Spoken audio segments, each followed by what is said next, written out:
If Adanna Okafor had known that the quiet man holding the steering wheel that afternoon controlled the fate of her career, her pride, and possibly her future, she would have swallowed her words before they ever left her lips. If you're new to this channel, just subscribe now, and say it in the comment section. But Lagos traffic has a way of revealing who you truly are. Victoria Island shimmered under the late afternoon sun, glass buildings reflecting ambition and excess. Inside a luxury salon on a desolate street, Adanna studied her reflection for the third time. Her bone-straight wig framed her face perfectly. Her makeup was soft but expensive looking. The emerald gown she wore hugged her figure in a way that whispered wealth without screaming it. Her phone buzzed. "Where are you?" or her friend Ifunanya's voice crackled through the speaker. "The gala starts in an hour. Don't tell me you're still posing in front of a mirror." "I'm stepping out," Adanna replied smoothly. "And please, this is not just any gala. Half of Lagos CEOs will be there." "Exactly," Ifunanya teased. "So don't let your village attitude show." Adanna laughed lightly. "Relax. I know how to behave." She ended the call and stepped outside. That was when she saw him. The familiar white company SUV was gone. In its place sat a modest black SUV, clean but not impressive. Leaning lightly against the driver's door stood a man in a simple navy shirt and dark trousers. No designer labels. No flashy watch. Just calm posture. He straightened when he saw her. "Good afternoon, Ma," he said respectfully. "I'll be driving you today. My name is Tunde." She paused. "Where is Musa?" she asked, adjusting her sunglasses. "He's unwell today, Ma. I was assigned to cover." "Assigned?" She gave him a quick once-over. He looked too composed for a driver, but not polished enough for anything else. "Open the door," she said, already glancing around to see who might be watching. Two of her colleagues were stepping out of another car across the street. They waved. Adanna forced a smile, hoping they didn't notice the unfamiliar vehicle. Tunde opened the door smoothly. "Please, Ma." She slid in without responding. The interior smelled clean, faintly of leather and something woody. Not the usual cheap air freshener Musa used. As they pulled into traffic, Lagos roared around them. Danfo buses swerved recklessly. Keek riders squeezed into impossible gaps. Horns blared like an orchestra of impatience. Adanna checked her lipstick in the mirror. "Do you know where Eco Hotel is?" she asked without looking at him. "Yes, Ma." "Good. Because I cannot afford to be late." He nodded once and merged carefully into the stream of vehicles heading toward 3rd Mainland Bridge. For the first few minutes, silence filled the car. The air conditioner hummed softly. Then traffic thickened. Cars slowed to a crawl. Brake lights glowed endlessly ahead. Adanna's jaw tightened. "You should have used Ozumbambadiwe," she snapped. "There's congestion there too, Ma," Tunde replied calmly. "This will move shortly."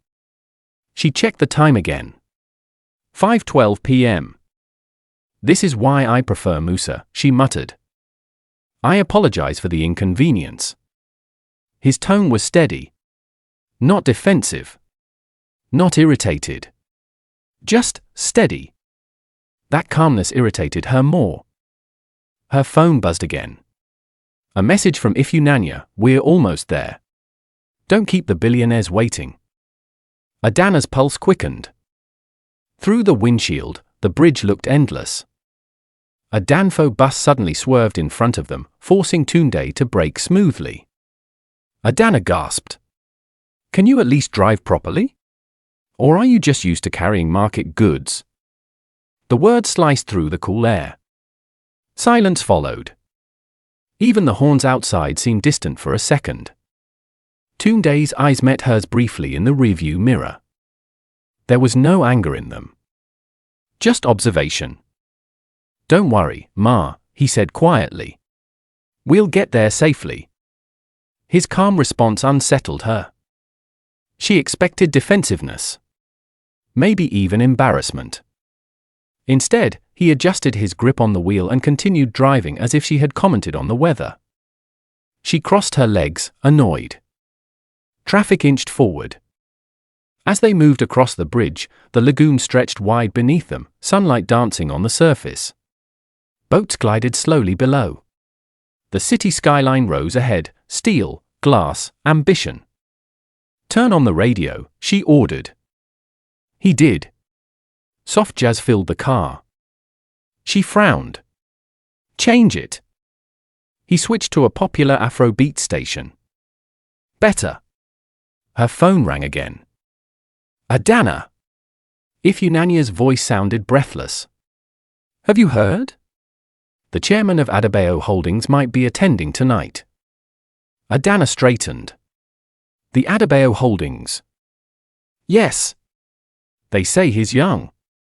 Very private. But ridiculously wealthy." Adanna's mind raced.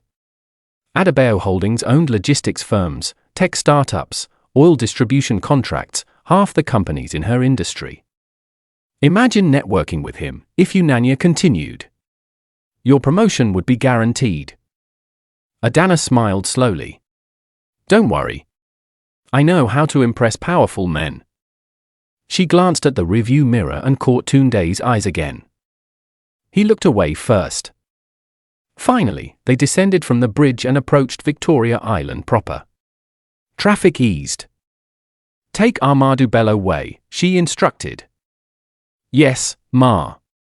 As they pulled into the grand entrance of Eco Hotel, cameras flashed at the red carpet. Valets hurried toward expensive cars. Security personnel stood alert. Adanna inhaled deeply. This was her world. Tunde parked smoothly near the drop-off point and stepped out quickly to open her door. Before stepping out, she hesitated. "Make sure the car is parked properly," she said. "And don't wander off." "Yes, Ma." She stepped onto the pavement, chin high. Ifunanya rushed toward her. "Finally! Who is that driver? Musa got an upgrade." Adanna lowered her voice. "Temporary replacement." "Hopefully temporary." Ifunanya glanced back. "He looks different." "Different how?" "I don't know. Not like a driver." Adanna scoffed. "Please. Don't romanticize ordinary things." Tunde approached slightly. "Ma, what time should I return?" "I'll call you," she said dismissively, already turning away. He paused, then nodded once. "Very well." As she walked toward the entrance, Ifunanya linked arms with her. "You were rude to him, weren't you?" or her friend whispered. Adanna shrugged. "He needs to understand standards." "Or maybe you need to understand humility," Ifunanya replied lightly. Adanna laughed. "In Lagos? Humility doesn't pay rent." Behind them, Tunde stood still for a moment, watching the crowd with quiet interest. Then he returned to the driver's seat. Inside the ballroom, chandeliers sparkled overhead. Round tables were draped in white and gold. Waiters glided between guests carrying champagne. Adanna instantly switched personalities. She smiled warmly at a junior colleague. "You look beautiful tonight." She greeted her manager with polished respect. "Good evening, sir. Wonderful event." She laughed softly at a CEO's joke. Poised. Charming. Strategic. Hours passed in conversations and polite networking. At some point, she stepped aside to check her phone. No message from Tunde. She felt oddly relieved. "Ladies and gentlemen," the MC's voice boomed suddenly. "Please take your seats." The chatter faded. Adanna returned to her table, crossing her legs elegantly. "We are honored tonight," the MC continued, "by the presence of a very special guest." Excitement rippled through the room. "The chairman of Adanna Holdings." The crowd gasped. Adanna clapped enthusiastically, eyes scanning toward the entrance. She leaned toward Ifeanyi. Watch carefully. But at that moment, she felt something unfamiliar. A strange flicker of memory. A calm pair of eyes in a rearview mirror. A steady voice saying, "Don't worry, Ma." She shook the thought away. Because in her world, drivers stayed drivers. And billionaires never held steering wheels. The applause began before he even stepped fully into the light. Adanna clapped automatically, her mind still half on her phone screen. Around her, executives stood to their feet. Chairs scraped softly against marble floors. Camera flashes sparked like tiny lightning strikes across the ballroom. "Ladies and gentlemen," the MC announced with theatrical pride, "please welcome the chairman of Adebayo Holdings, Mr. Oluwatunde Adebayo." The name echoed. Oluwatunde. The doors at the far end of the hall opened wider. And then he walked in. Not hurried. Not showy. Just assured. A tailored charcoal suit rested perfectly on his frame. Crisp white shirt. No tie. A simple wristwatch that looked understated but expensive. His posture was upright, his gaze steady, scanning the room with quiet ownership. Adanna's hands froze mid-clap. Her breath caught somewhere between her chest and throat. No. It couldn't be. But it was. The same eyes. The same calm face. The same composed expression that had watched her through the rearview mirror less than 2 hours ago. Tunde. The driver. The room erupted into a standing ovation. "He's younger than I imagined," Ifeanyi whispered beside her, clapping excitedly. "Oh my God, Adanna, look at him." Adanna couldn't respond. Her palms felt cold. He moved toward the stage, shaking hands with prominent CEOs along the way. People leaned toward him. Smiled widely. Bowed their heads slightly in respect. Respect. A word that suddenly tasted bitter in her mouth. He stepped onto the stage and accepted the microphone from the MC. "Good evening," he began. The room fell silent immediately. His voice was the same. Calm. Measured. Confident. "It's an honor to be here tonight supporting an initiative that believes in sustainable growth and community responsibility." Adanna's ears rang. She replayed her own voice from earlier in the car. "Or are you just used to carrying market goods?" Heat crept up her neck. She swallowed. How? How could a billionaire CEO be driving her around Lagos traffic? Leadership, he continued on stage, is not about position. It's about responsibility. And responsibility requires understanding. Understanding. Her stomach twisted. She remembered how he had refused her money. "I'm fine, Ma." "Thank you." Not arrogance. Just quiet certainty. On stage, Tunde spoke without notes. He referenced logistics networks, youth empowerment, infrastructure investment, and long-term economic planning. He quoted data from memory. He acknowledged competitors respectfully. He even joked lightly about Lagos traffic, earning laughter from the crowd. Adanna felt smaller with every passing minute.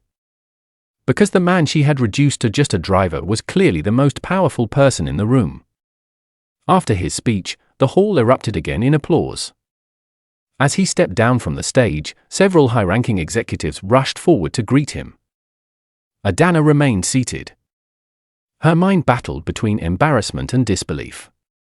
"This is huge," Ifeanyi breathed. "Adanna, your company partners with Adebayo Logistics.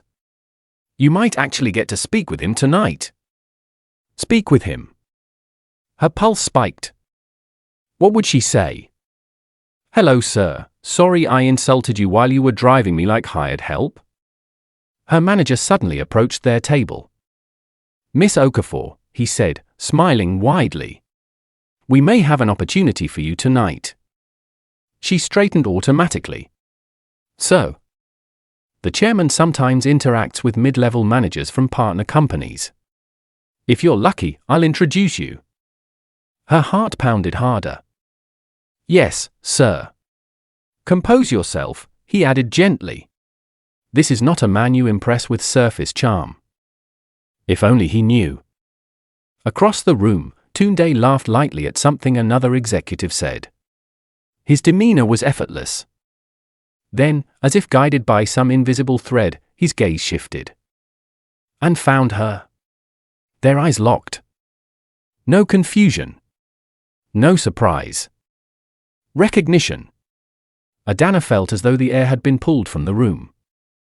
He did not frown. He did not look offended. He smiled. That same small, knowing smile from the rearview mirror. The smile unsettled her more than anger ever could. He held her gaze for 3 seconds. Then turned back to his conversation. Adanna. If Unanya nudged her? Are you okay? Yes, she lied. Inside, panic whispered. Maybe he hadn't recognized her. Maybe he drives many people. Maybe. Her manager returned 10 minutes later. Come, he said quietly. Her legs felt unsteady as she followed him across the ballroom. Each step felt like walking toward judgment. They stopped a few feet from Tunde, who was speaking with 2 older businessmen. Her manager cleared his throat politely. Mr. Adebayo. Tunde turned smoothly. Yes? I'd like to introduce one of our rising managers, Miss Adanna Okafor. The silence that followed felt heavy. Adanna forced a professional smile. Good evening, sir. Tunde studied her face for half a second. Long enough. Yes, he said calmly. We've met. Her manager blinked. Oh. Adanna's throat tightened. Briefly, Tunde added. She nodded stiffly. Yes, sir. There was no accusation in his tone. Just fact. Well, her manager chuckled awkwardly, unaware of the tension beneath the surface. Miss Okafor oversees strategic coordination for our CSR projects. Impressive, Tunde said, eyes never leaving hers. His gaze wasn't harsh. It was observant. Measuring. I value strategic minds, he continued. They build long-term impact. Thank you, sir, she replied, forcing composure. He tilted his head slightly. How was your journey this evening? The question was simple. But layered. Her heart slammed against her ribs. It was smooth, she said carefully. Good, he replied. No sarcasm. No edge. Just calm acknowledgement. A server approached with drinks. Tunde declined politely. Miss Okafor, he said after a moment, are you enjoying the event? Yes, sir. He nodded once. Excellent. Then, to her surprise, he shifted his attention fully to her manager, discussing partnership metrics and projected expansions. As they spoke, Adanna stood quietly beside them, invisible in a different way now. Not invisible because she was superior. Invisible because she felt exposed. After several minutes, Tunde concluded the conversation. It was a pleasure, he said. Her manager beamed. The pleasure is ours. As Tunde stepped away, he paused briefly beside Adanna. His voice lowered just enough for only her to hear. Safe driving matters, he said softly. Then he walked away. Her knees nearly gave out. Unanya rushed to her side moments later. What happened? What did he say? Adanna exhaled slowly. He remembered. And? He was polite. That's good, right? Adanna wasn't sure. Because politeness from someone powerful can sometimes mean observation. And observation can lead to consequences. The rest of the evening passed in a blur. She smiled when required. Laughed when expected. networked with calculated grace. But her mind kept replaying the same scenes. Her sharp tone. His calm smile. The refusal of money. Safe driving matters. By the time she stepped outside after the event, night had settled over Victoria Island. The air was cooler. The city lights shimmered. Her phone buzzed. A message. Unknown number. She opened it. Thank you for the ride today. I hope you arrived safely. T.A. Her breath stopped. He had her number. Of course he did. He owned the company car. Her fingers hovered over the screen. Before she could decide whether to respond, another message appeared. Please report to Adanna Holdings headquarters on Monday at 9 a.m. Ask for my office. No explanation. No emotion. Just instruction. Her pulse thundered in her ears. Ifeanyi leaned over her shoulder. What is it? Adanna locked the screen. Nothing, she whispered. But inside, she knew one thing clearly. This wasn't over. Monday arrived with the kind of Lagos morning that felt heavier than usual. Adanna stood in front of her wardrobe longer than necessary. Every outfit suddenly seemed like a statement. Too bold would look presumptuous. Too simple would look insecure. She finally chose a structured cream blouse and a navy pencil skirt, professional, composed, safe. Safe. The word echoed in her mind as her car turned into the expansive compound of Adanna Holdings headquarters in Ikoyi. The building was intimidating without trying to be. Floor-to-ceiling glass panels reflected the sky. Security personnel stood alert but discreet. The company logo, minimalist, metallic, powerful, was mounted near the entrance. She inhaled slowly.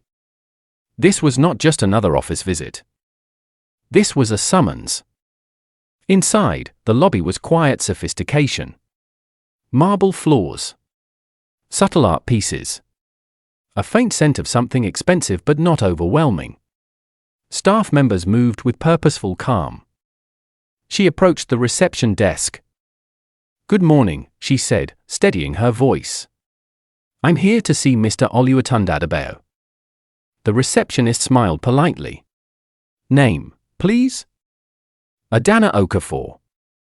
The receptionist typed briefly, then looked up. He's expecting you. Please take the elevator to the top floor. The assistant will receive you. Expecting you. Her pulse quickened again. The elevator ride felt too short. When the doors opened, a sleek corridor stretched before her. At the end, large wooden double doors stood slightly ajar. A woman in a tailored grey suit greeted her. Miss Okafor? Please come in. No waiting room. No delay. Just direct access. Inside the office, floor-to-ceiling windows overlooked the Lagos skyline. The lagoon shimmered in the distance. The desk was spacious but uncluttered. Books lined one wall, leadership, economics, biographies. And behind the desk, seated calmly, was Tunde. No suit jacket today. Just a crisp white shirt with sleeves rolled slightly at the forearms. A simple watch. Nothing flashy. Yet everything about the room suggested authority. He looked up. Good morning, Miss Okafor. Good morning, sir, she replied, resisting the urge to look anywhere but at him. Please sit. She lowered herself into the chair opposite him. Silence stretched briefly, not uncomfortable, but deliberate. You must be wondering why you're here, he said finally. Yes, sir. He folded his hands lightly on the desk. Tell me, he began, how long have you worked at your company? For years. And in those 4 years, have you been promoted? Twice. Impressive. She waited for criticism. Instead, he leaned back slightly. Do you consider yourself observant? The question caught her off guard. I believe so. Good, he nodded. Because I value observation. Another pause. Her throat felt dry. Why were you driving that day? She asked quietly, unable to contain it any longer. A faint smile touched his lips. Direct. I appreciate that. He stood and walked toward the window, hands resting behind his back. Once every month, he began, I remove the title. She frowned slightly. So? I drive one of our company vehicles anonymously. No announcement. No entourage. No recognition. She stared at him. Why? He turned slightly, his expression thoughtful. Because titles distort behavior.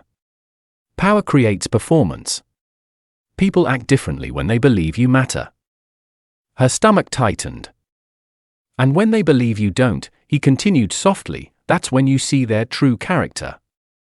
The word settled heavily between them. He walked back to his desk but did not sit. Last week, I drove 3 individuals from different departments. 2 were polite. 1 ignored me entirely. He held her gaze. And 1, he added, revealed frustration. Heat crept into her cheeks. I was stressed, she said quickly. The event. He raised his hand gently. This is not about stress. Silence. It's about instinct. Her chest tightened. I've been underestimated many times in my life, he continued calmly. I built this company from a small logistics contract and a borrowed vehicle. I have slept in that vehicle before. I have been dismissed. Spoken down to. Judged by appearance. His tone wasn't bitter. Just factual. So I test something more important than competence, he said. I test character. The word echoed in her mind. Character. She swallowed. I was wrong, she said quietly. Yes, he agreed. The honesty stunned her. But there was no cruelty in his voice. However, he continued, wrong decisions create opportunities. She blinked. Opportunities. He sat down finally, sliding a folder across the desk toward her. I am launching a new foundation under Adanna Holdings. Its focus is transport sector welfare and youth employment. She looked down at the folder but didn't open it yet. I need a director, he said. Her head snapped up. So? Someone intelligent. Organized. Strategic. She felt hope flicker, confused and fragile. But also someone willing to grow. Her breath caught. You're offering me this position, she asked carefully. I am offering you a chance. Silence filled the office again. Why? She whispered. Because during that ride, he said slowly, I also observed something else. She waited. You were rude. Yes. But you were not cruel for pleasure. You were anxious. Image conscious. Concerned about perception.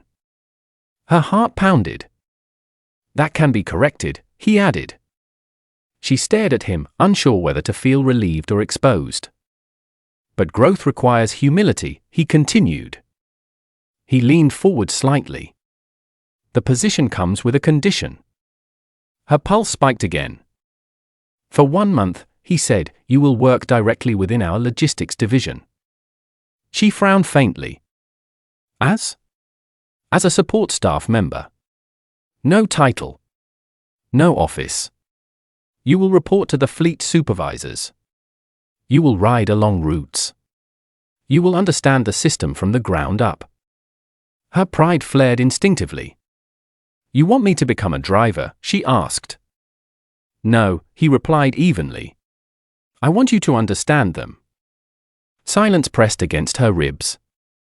Images flashed in her mind, long hours in traffic, dust, heat, informal conversations, no glamour. What happens after 1 month? She asked. If you complete it with sincerity, the director position is yours. Her heart pounded in her ears. And if I refuse? He didn't hesitate. Then you return to your current job. And this conversation remains private. No threats. No intimidation.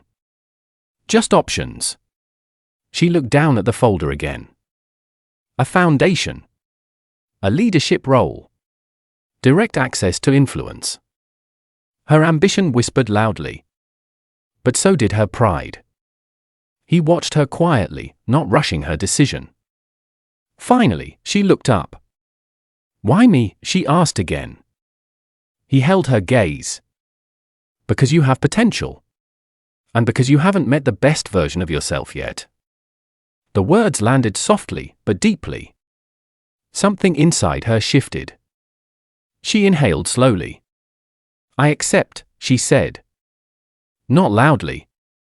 Not dramatically. Just firmly. A small nod of approval crossed his face. "Good." He stood and extended his hand. This time, when she took it, there was no hierarchy in her grip. "Report to the logistics office tomorrow at 7 a.m., he said. 7 a.m., she repeated.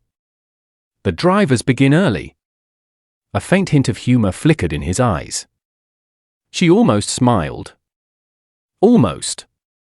As she walked toward the door, he spoke again. "Miss Okafor." She turned. "Yes, sir." "Growth is uncomfortable." She nodded. "I'm beginning to understand that." When she stepped out of the building into the bright Lagos sun, the city felt different. The same traffic roared. The same horns blared. But for the first time, she wasn't thinking about who was watching her. She was thinking about who she was becoming. At exactly 6:42 a.m., Adanna stood outside the logistics yard of Adebayo Transport Services in Apapa, staring at a row of heavy-duty trucks lined up like disciplined soldiers. The air smelled of diesel, early morning humidity, and metal. This was not Victoria Island. There were no glass buildings reflecting ambition, only warehouses, loading bays, and men in reflective jackets moving with practiced coordination. Her heels were a mistake. By 6:50 a.m., she had already changed into the flat shoes she brought in her handbag. A man in his late 40s approached her, clipboard tucked under his arm. Dark skin, sturdy build, sharp eyes softened by years of experience. "You're the one from headquarters?" he asked. "Yes," she replied, straightening instinctively. "Adanna Okafor." He nodded once. "I'm Mr. Salizu. Fleet supervisor." He didn't smile. He didn't frown. He assessed her. "Follow me." She walked beside him, careful not to step in shallow puddles of muddy water. "You'll rotate across units," he said briskly. "Today you ride with driver Emeka. Route, Apapa to Ikeja Industrial Zone. Delivery schedule is tight." "I understand," she replied, though she wasn't sure she did. They stopped beside a large truck. A lean man in his 30s leaned against it, sipping from a small sachet of water. "Emeka," Salizu called. "You have company." Emeka turned, eyebrows lifting slightly when he saw her. "Ah," he said slowly. "So it's true. HQ sent someone." Adanna forced a polite smile. "Good morning." He nodded casually. "Morning, madam." "Madam." The word felt heavier here. "You're riding with me today," he added. "Hope you're not afraid of traffic." "I'm not," she said quickly. He chuckled under his breath as he climbed into the driver's seat. She hesitated briefly before pulling herself into the passenger side.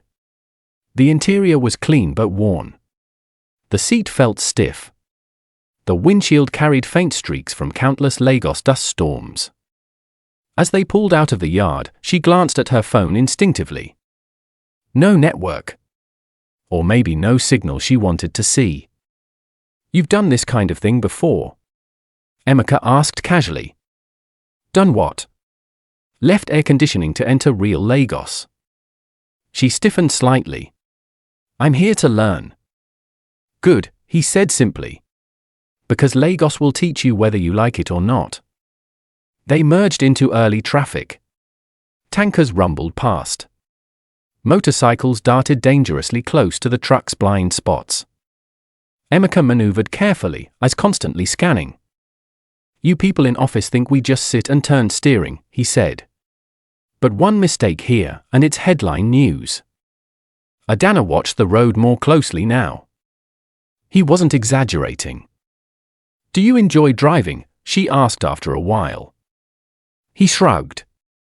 "It feeds my family." "That's enough." There was no bitterness in his voice. Just practicality. They reached a congested stretch near Oshodi. Traffic locked into gridlock. Adanna shifted uncomfortably. Emeka laughed softly. "You're thinking of that gala traffic, Abia?" She blinked. "How do you know?" "Your type always thinks traffic is new problem," he said lightly. "For us, it's daily bread." She didn't respond. Instead, she watched him interact with other drivers. A wave here. A nod there. Quiet communication through headlights and hand gestures. A system she had never noticed before.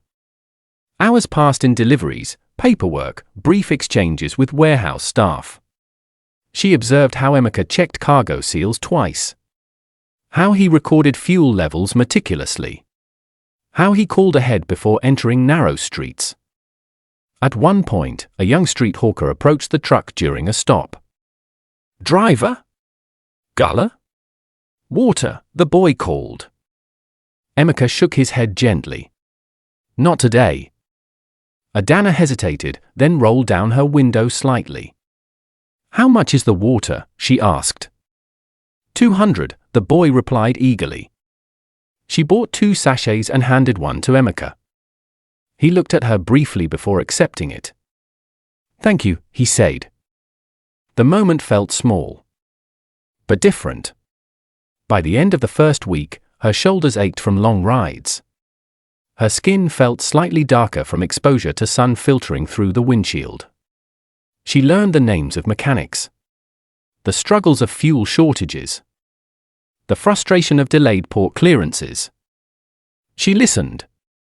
And for the first time, she wasn't listening to respond. She was listening to understand. On Friday evening, as she returned to headquarters for a scheduled check-in, she felt both exhausted and unsettled. Tunde was waiting in the boardroom. He looked up as she entered. "You look different," he observed calmly. She almost laughed. "I feel different." "Sit." She did. "How was your week?" She exhaled slowly. "Eye-opening." He nodded slightly. "In what way?" "I didn't realize how much responsibility rests on them," she admitted. "One mistake affects supply chains, contracts, reputations." "And?" She hesitated. "And?" "I didn't realize how invisible they are." Silence settled briefly. "They aren't invisible," he said quietly.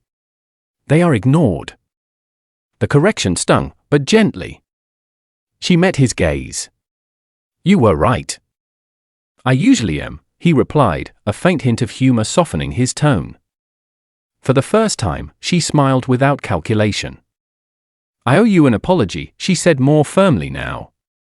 "Not just for what I said, but for how I thought." He studied her face carefully. "I accept." The simplicity of it surprised her. "I meant what I said in that car," she continued. "I was anxious about perception. I cared too much about who was watching. And now? Now I care about who's driving." A small silence. Then he leaned forward slightly. "Leadership is proximity," he said. "You cannot lead what you refuse to understand." She nodded slowly. He watched her for another moment, then asked, "Do you regret accepting the condition?" She thought about the early mornings. The heat. The long hours. The humility. "No," she said honestly. "Good." He stood and walked toward the window. When I was building this company, he said quietly, I drove those routes myself.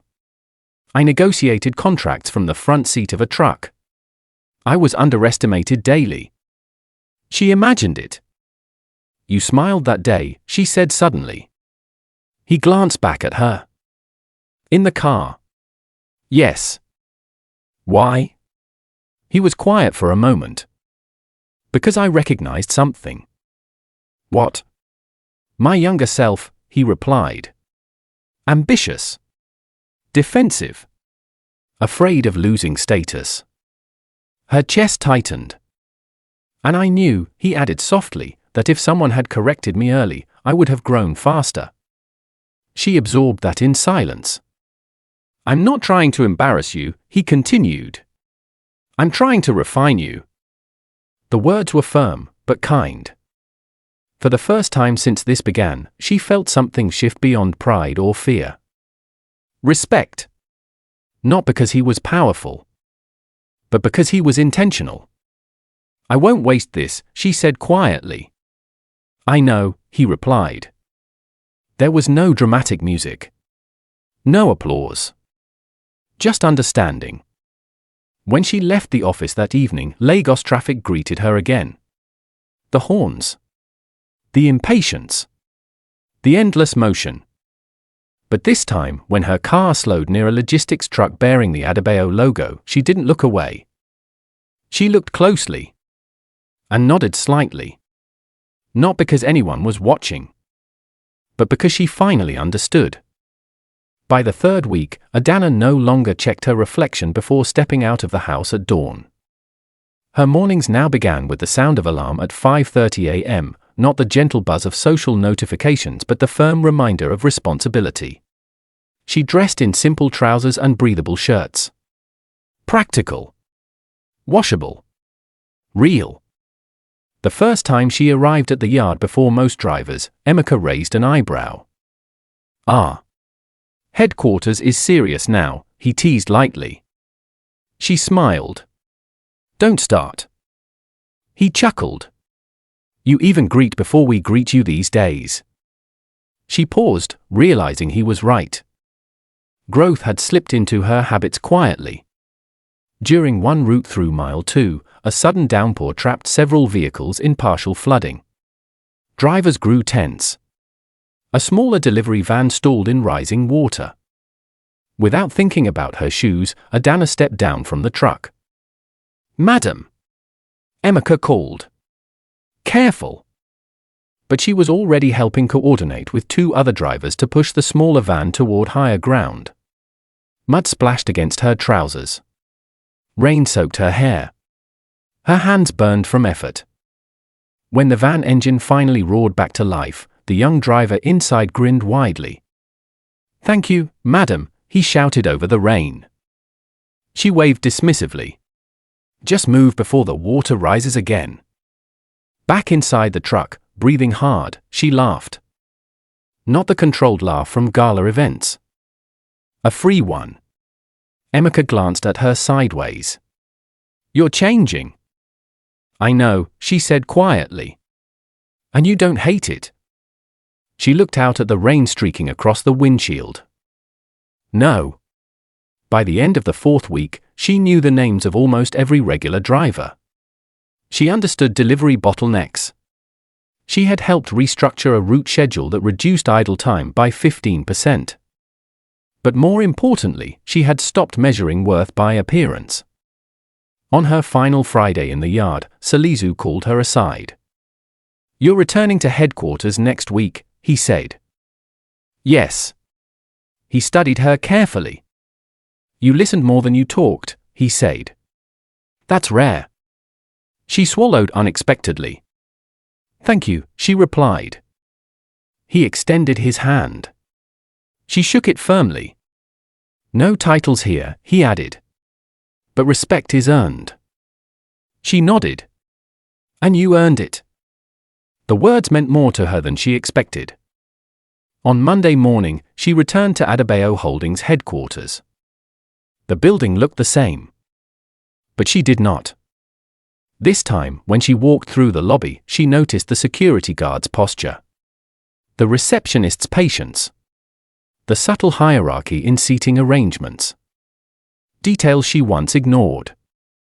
When she entered Tunde's office, he was reviewing documents. He looked up.